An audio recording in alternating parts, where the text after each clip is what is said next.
Hey, I'm Brooke. I'm a traumatologist, which really just means I'm super into disasters.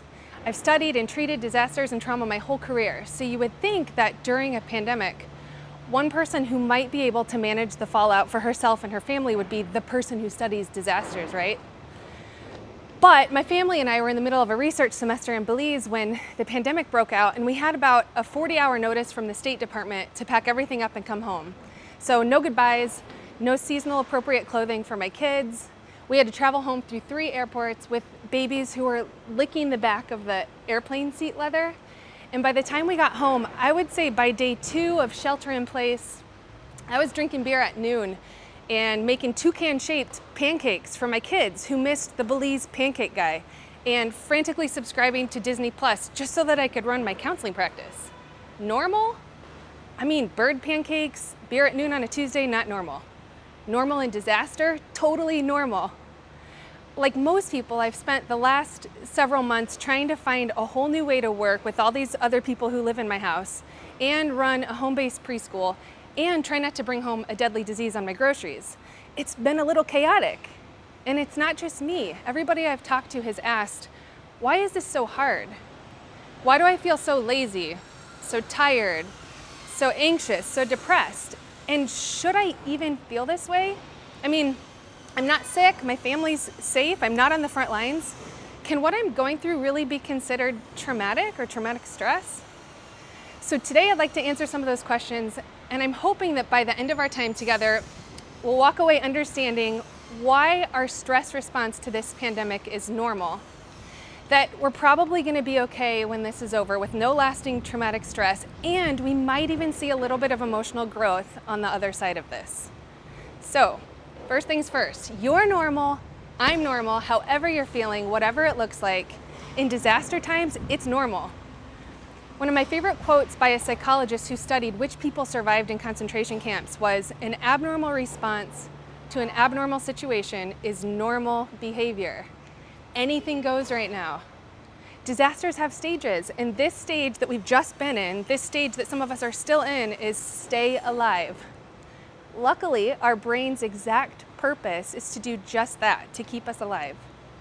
So we have 3 parts of our brain that work together to protect us. We have the thinking brain, that's all of our reasoning, our logic, our thought. We have our emotional brain, which is our feelings, our gut reactions, and then we have the reptile brain, which is basic body function. So heart rate, breathing, body temperature. When life is good and safe, our thinking brain is in control, and these other 2 parts are just kind of in the background doing their thing quietly. But when there's a threat, the thinking brain moves aside, these other 2 parts kind of jump to the forefront, and we go through all these physiological and hormonal changes that make us able to respond to danger. In its most extreme state, we would recognize this as the fight, flight, or freeze response. So as we're in the middle of this slow motion disaster with a tagline of "safer at home," implying what? That we're not safe outside our home. Or we might be safe, but someone we love might be in danger. Or we might be the asymptomatic one who passes along a deadly disease to someone we love. So really, this is game day for the parts of our brain that exist to protect us from danger. And our brains are just doing the exact thing they've been wired to do, and that's to protect us with hypervigilance, black and white thinking, energy conservation. So why am I so tired? Why do I feel lazy? Why am I anxious or keyed up? Why can't I sleep? Why do I only want to eat carbs? Because our brains are in survival mode. Because we've been fighting this low-key, low-grade threat for 70-something days. And half of you became teachers during this. The other thing we know is that as we move throughout life, our memories are stored with several things attached. So we have a snapshot image of the experience. We have an emotion about the experience. We have a body sensation, so a taste or a smell or a gut feeling. And then way deep down, we have a belief about ourselves and about the world according to that experience. And then those memories are filed away by associations. So things that look like this are over here, things that feel like this are over here, things that smell like this are over here. And those associations are connected by these quick neural pathways that act like roadmaps and that connect our present to our past. So in present day, quicker than our thinking brain even realizes what's happening, When we experience something, our emotional brain has already pulled the file of all the other things that looked like this, or felt like this, or smelled like this before. And it informs and predicts our behavior, our response now. It's meant to be protective, it's automatic. So this dread, this panic, this fear, it feels a lot like that other time in life when, fill in the blank. For Nicole, why is this so heavy? Oh, it's the exact message of my home growing up. You are not safe. For Carissa, I'm stuck, I'm trapped, I can't go to Target. Why am I so mad that I can't go to Target? Just like I was trapped in my home for 16 years with abuse. It's not Target, it's the feeling of being trapped. For Marla, man, I haven't felt this way since my dad died. What's going on? And then she remembered the last time she closed down her small business, loaded up her family in her car, and left town was for her dad's funeral. So Marla's carrying COVID plus the grief of losing her dad. And here's the kicker. The root of most trauma is immobilization, feeling stuck, lack of personal agency, and the feeling that this is going to last forever. So these are the messages people are reconnecting with right now. I'm not safe. The world is not safe. I'm not in charge of my own body. I'm powerless. There's no end in sight. I mean, that's this. And we haven't even gotten to the losses yet. Besides all the losses we can see, empty playgrounds, empty storefronts, we have the loss of routine, the loss of touch, the loss of gathering together. And we have the loss of our most powerful protection against traumatic stress, and that's social support. Our brains have been wired to rely on each other since birth. It's literally how we survived as infants. So here we are in this worldwide pandemic, and our best, most research-vetted biological way to cope is off the table in all the ways we've previously accessed it because it's dangerous to be around other people.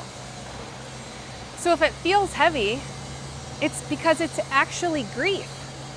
But we don't want to use that word. I mean, I'm not going to go that far. I can't say that word for myself. I'm not sick. I'm safe. My family is safe.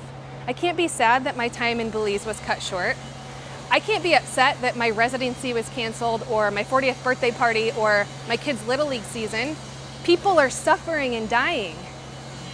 Brene Brown calls this comparative suffering, and it's this evaluating and then ranking our pain on a suffering board and then denying or rejecting our feelings because they don't score high enough on the suffering board. Like, I'm sorry, pain, but here's the suffering threshold and you only come up to here.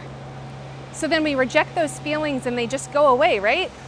No, they grow roots, they get deeper and stronger.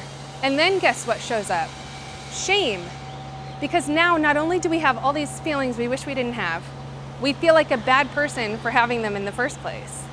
And we can't tell anybody about it, and so we're just alone in it. So let me recap where a good portion of the world is living right now.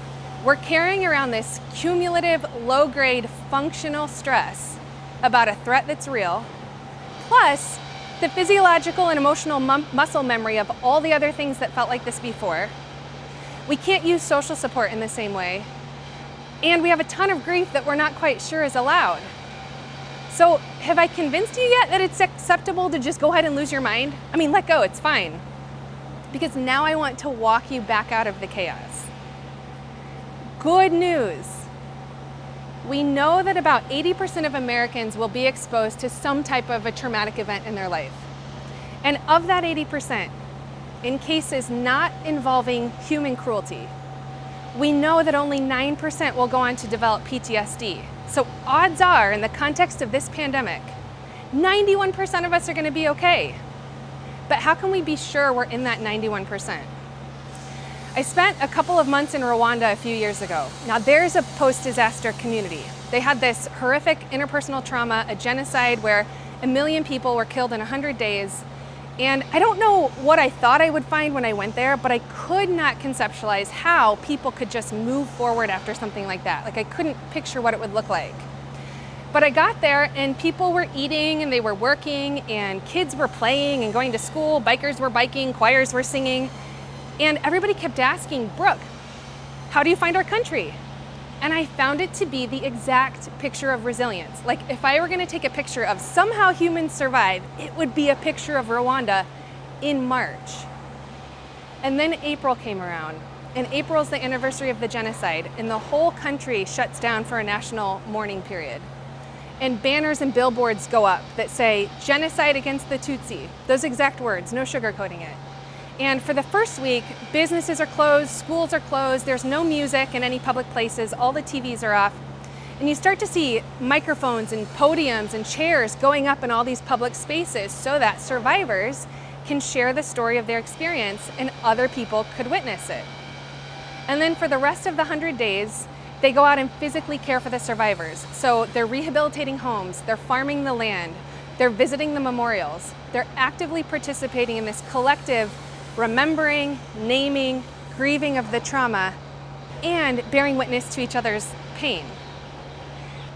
And April is really hard. It's triggering. There are flashbacks.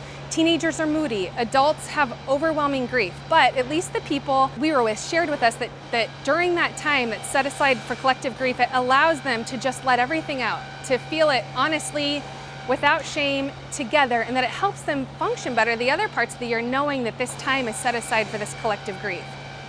So obviously we're not Rwanda and we're not dealing with the aftermath of a genocide, but we do have a long history of racial inequality and trauma that this pandemic has both compounded and highlighted. So we know that it's important in the process of recovery to name our losses and then to give ourselves permission to feel pain.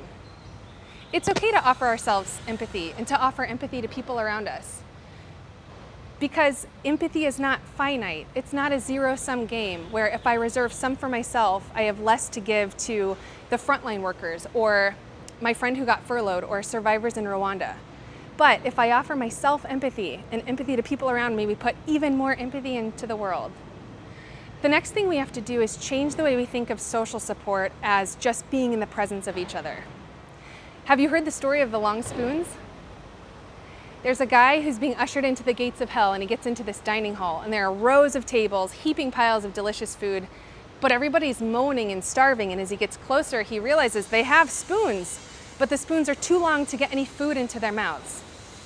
Then he goes into the next dining hall, which is heaven. Same rows of tables, same heaping piles of food, but they're using their spoons to feed the person across the table from them. That's social support. It's not enough to just be together, but I'm gonna witness your pain and you're gonna witness mine. I'm gonna feed you and you're gonna feed me, and that's our most powerful protection against stress and trauma. One other protective measure is the ability to name meaning or goodness as we're on the journey through suffering. So in the same way we can name our pain and give ourselves permission to feel it, we can also name the good things and the meaningful things and give ourselves permission to feel joy. It doesn't mean the loss or the grief or the pain is meaningful, but it means that we can find it while we're in the middle of it. So we've talked about why our response is normal. We've talked about the likelihood that we're all going to be okay. Now it's time to actually talk about the growth. So you can see in this disaster graph, on the left-hand side, this person is starting out at a baseline of this level of emotional functioning. And then the event happens, it's that red dot, we're shocked, we're confused, we don't know what's happening, and we see this quick emotional rise to gratitude, altruism, hope. We're clapping for our nurses at 8 p.m.